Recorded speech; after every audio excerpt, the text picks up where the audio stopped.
Quad set, straight leg raise, down. Quad set, straight leg raise, down. Quad set, straight leg raise, down. Quad set, straight leg raise, down. Quad set, straight leg raise, down. Quad set, straight leg raise, down. Quad set, straight leg raise, down. Quad set, straight leg raise, down. I'm also thinking just a little bit about keeping the heel, the opposite heel, driven into the ground a little bit. So in some ways, I kind of quad set both quads, but only one leg lifts up while the other leg then drives down just a little bit. There's the quad set to straight leg raise. Now from here, we're going to bend our knees. Staying in this position, taking a couple deep breaths.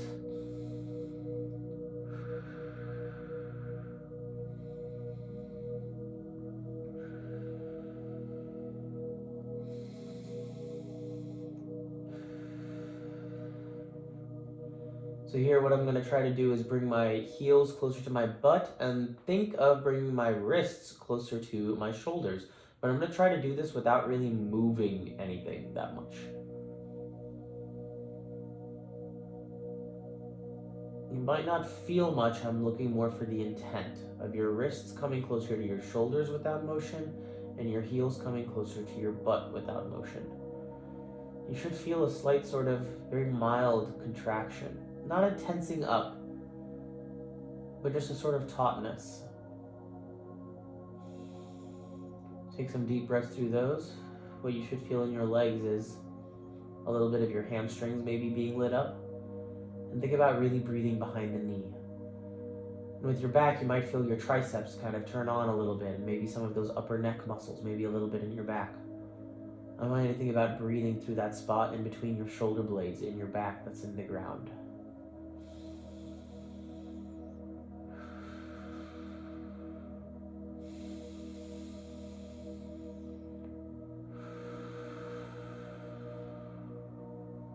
Great, we're going to grab one leg and just do some good old hamstring flossing right here.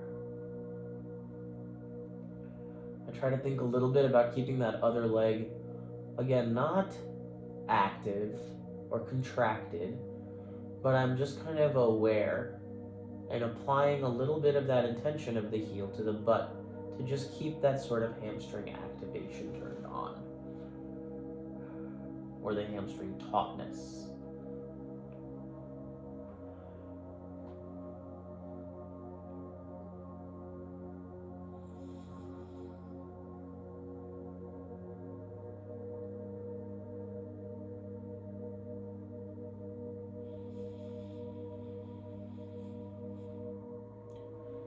Great.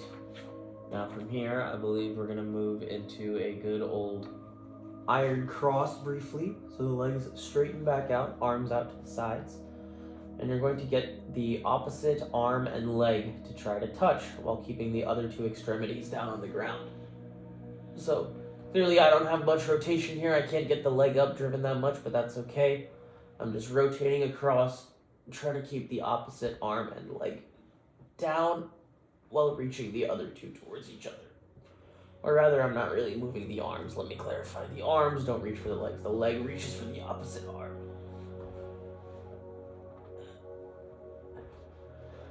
And here this morning, it appears I'm quite stiff. I try to think about getting a little bit of that quad set and keeping the leg down that we did earlier in the straight leg raise, as I find this helps me rotate more from the hips and the glutes rather than really twisting from the lower back, which can be difficult. There we go. And we're going to bring those heels back up and go right into some glute bridges. Where did I put the sheet? There you are. So a little bit again of those heels towards the butt, just to kind of turn on the tone in those hamstrings, and we'll bridge it out. 4, 5, 6, 7, 8. There we are. Now the next step following this is going to be some good old-fashioned dead bugs here. So arm out and smash, arm out and smash.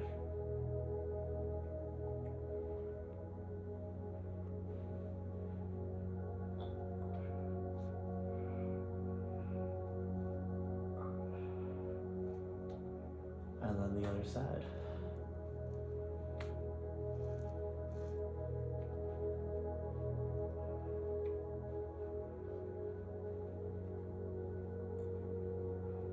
I jokingly call the next movement the check bug. What you're gonna do is try to bring your head closer towards the knee and grab the opposite leg with the hand over here. Check if the bug is dead. Check if the bug is dead.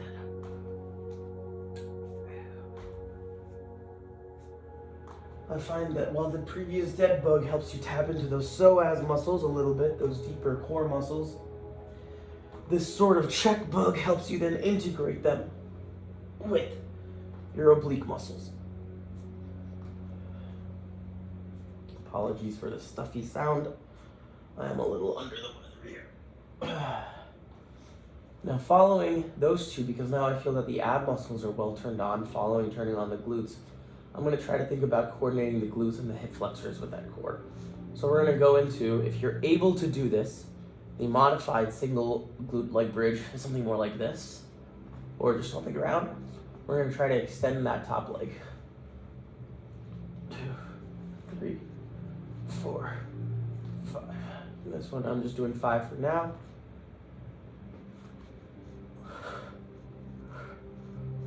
Ideally with much better mobility than what I'm demonstrating in this particularly stiff morning, but this should then at least be an accurate visual representation for what it might be on an early morning. Now we move over to the side of the body to get into some clamshells. So I'm trying to make sure my ankles, hips, shoulders are in a straight line, head kind of nicely tucked, or you can get a little bit further up, but just know that's going to engage some of your side abs here. So we want to make sure that we're just engaging with the glutes as they rotate here and not with the lower back or the torso rotating. So that doesn't want to happen. Got to keep the hand in here and just rock out those clamshells. Obviously, if you have a band, I would love for you to do it with a band, but we're trying to keep this minimal equipment floor to ground. There we go. And while I'm doing it fairly smoothly here, I would think of it as kind of a couple seconds up, a quick pause to really feel that contraction, and then lowering down with the contracted muscle.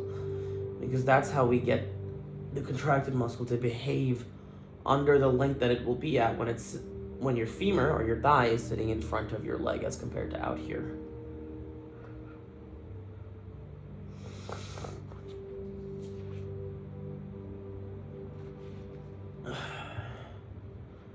We move to the other side again. If you wanted, you could do these two exercises kind of on the same side so you don't have as much change of position like I'm having here.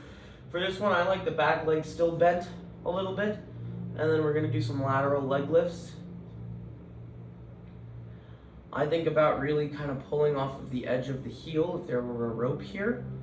But I'm trying to think of this entire degree down from my glute med down to my IT band, all the way down, I believe the peroneal on the outside there, as it lifts up.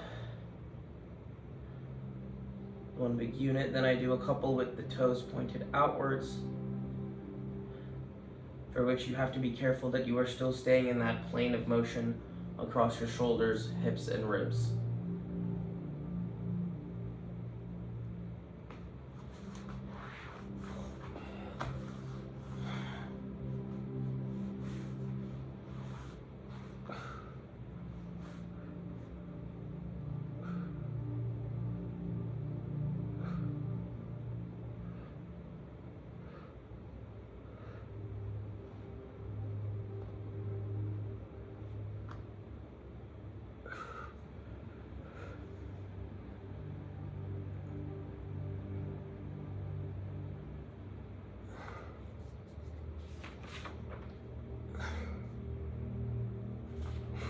And then we go into a nice little side plank, or the modified version of it would be with one leg or the bottom leg bent, pushing down through the knee, the hand, and the outside foot to hold this position, and then trying to get the torso more parallel. So there's that extra inch there. You'll feel the hip activate a lot better in that position if you're doing the modified side plank version.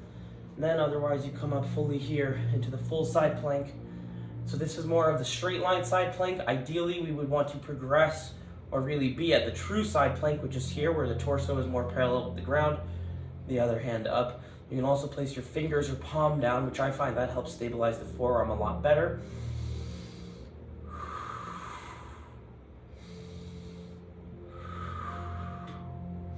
Now, one thing is we will want to come down and check our body, but we want to make sure to keep the head back.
There's our side plank. Now we'll move on quite nicely into our bird dog position here. So on all fours, quadruped. Trying to think of this almost as a flipped over dead bug, right? So we have our hands, knees, ankles kind of all in a line there in this quadruped position. So not these knees together, not the knock knees. Keep them apart a little bit, all right? Now I want to pretend that there's maybe a little bit something on my back. Think of a little plate of food. I got to get that tabletop position. I engage the core the same way I did in the dead bug, or like someone's punching me. Get that tabletop back. Now I want to keep that, and we're going to alternate arms and legs, going for 10 total reps, holding each one for 3 seconds. 1, 2, 3. Now what I'm really trying to focus on here is making sure that the posterior chain is the one that's engaging here. So I'm keeping that core engaged, and I'm trying to really keep the arm and leg outstretched while really engaging from the glute as well as the shoulder blade. That cross connection in the back a little bit.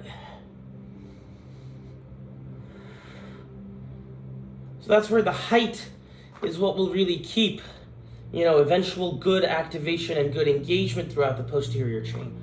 But height is not what we need right now, because we are really just focusing on resisting gravity with the extremities. Because the gravity wants our hands and legs to fall. I'm going to keep going through this bird dog a little bit. So really what we're trying to do is keep our hands and legs up off of the floor through engaging the hip, the glute, and the shoulder blade. It is over time, as we get better at that we can actually worry about height. Because when we go for height without thinking about that engagement first, we will lose the core. You can see here how my back starts bending or arching a little bit. So sometimes what I like to do, because now that we know this is our goal, in the last rep I like to do a couple of pulses, trying to get access a little bit more range in that position. So here we go, one side here, keeping it engaged, pulse, 2, 3, 4, 5. Try to not lose that back. I lost a little bit of extension there in my back. Core, hands and legs up. 1, 2, 3, 4, 5. A little bit better there on that side. All right, then we're gonna keep those toes tucked, kind of just like they ideally would have been in the bird dog. You might have found it okay to be here. I find that puts a bit more pressure on the knee, but either way, we're going to this toe tuck position now. Now this time, we're gonna keep the knees apart and just let the toes come together. You might find that the knees then going a bit further than shoulder width actually helps in this position. So you might have kind of like 3 columns here. Your feet are the most narrow column in the down, back, and middle. Your hands are the next column, kind of helping support your torso. Your knees are the next column outside of your hips. So you got 3 kind of stacked layers here. All right, all we're gonna do now is just sit the butt back towards those hips. Bring the butt towards those heels. So it's almost like you would eventually get into a child's pose position, right? This is officially a child's pose. All we're doing with that is thinking about walking the hands up, till you're at this nice angle. Maybe hands out a little bit, engaging into those shoulder blades. Toe tuck. And now you're basically already in the bottom of the child rocker. All you're doing is going from there to try to get up into this quadruped position. Or then you can maybe reassess your hand angle a little bit to keep it just underneath your chest line, and then rock it out. Really thinking about engaging with the big toe and plastering this kind of outside part of your foot against the ground. So thinking of it going outwards. The same intention you might have on clamshells or standing lateral band walks or an actual squat, where once you engage, you want to think feet together, knees out.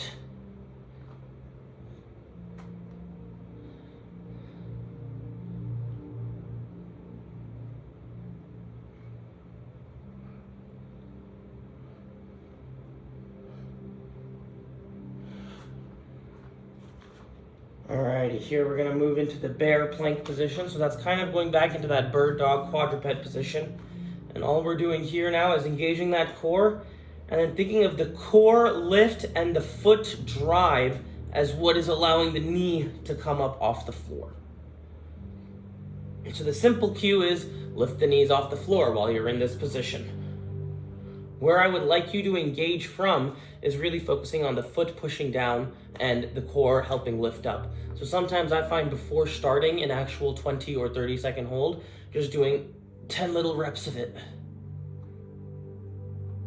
can help out and just start the engagement pretty good there itself.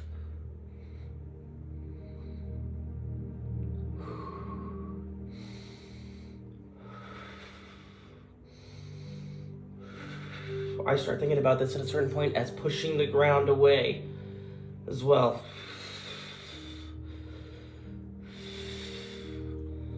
There we are. There's a little bit of that bear plank. Then we're going to shift right into this tall plank position where sometimes I like getting there. But first kind of getting into a little bit of this cobra position to just get a little bit of that chest opened up, a little bit of those back muscles in a different position.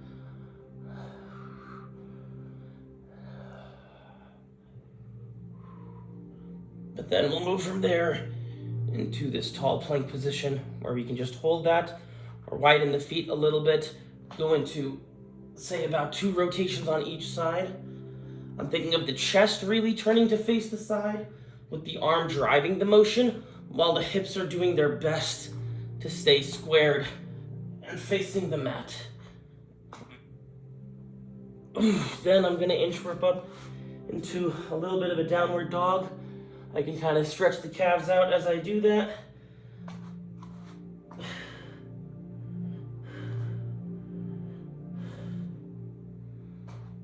I come back as slow as possible, bending the knees at the bottom of that inchworm where I need to. Lifting the hands up.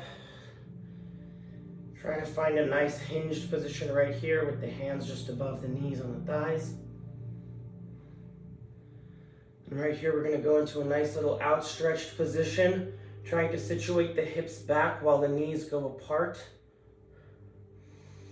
Looking up through your hands and breathe.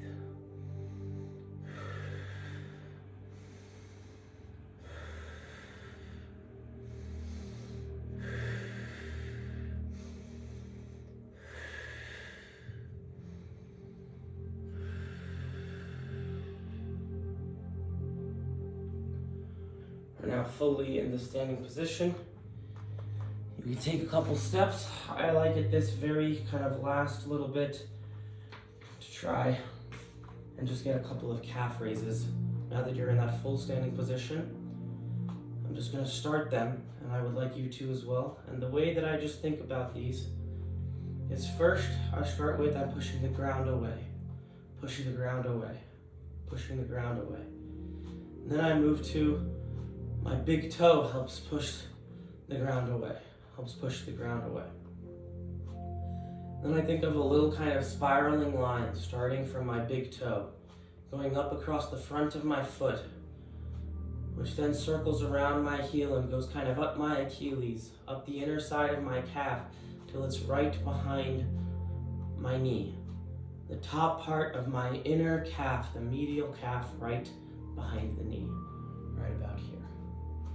So it's spiraled around. Now I want you to follow that spiral up the inner side of your kneecap, up stretching across your quads, across the top end of your IT band, and then going back into your back pockets where you felt some of those clamshell exercises or those lateral leg lift exercises, those glute medes. You would have also felt these in the bridges. Now that you're following that connection all the way around,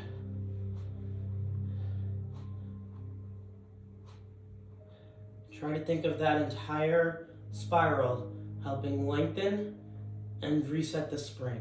Lengthen, reset the spring. Lengthen, reset the spring. Another visual that for me helps during this part is thinking about the coil between my 2 feet meeting through the ground and the coiling at my hips meeting across my hips. So I kind of have that top and the bottom of the spring, and now I'm just trying to control that spring, the two-legged spring on both sides between the ground and my hips. The spring contracts, the spring expands, the spring contracts. Keep thinking of pushing the big toe away. Now obviously the exercise is called a calf raise, so please keep engaging that calf and making sure that it's in that process.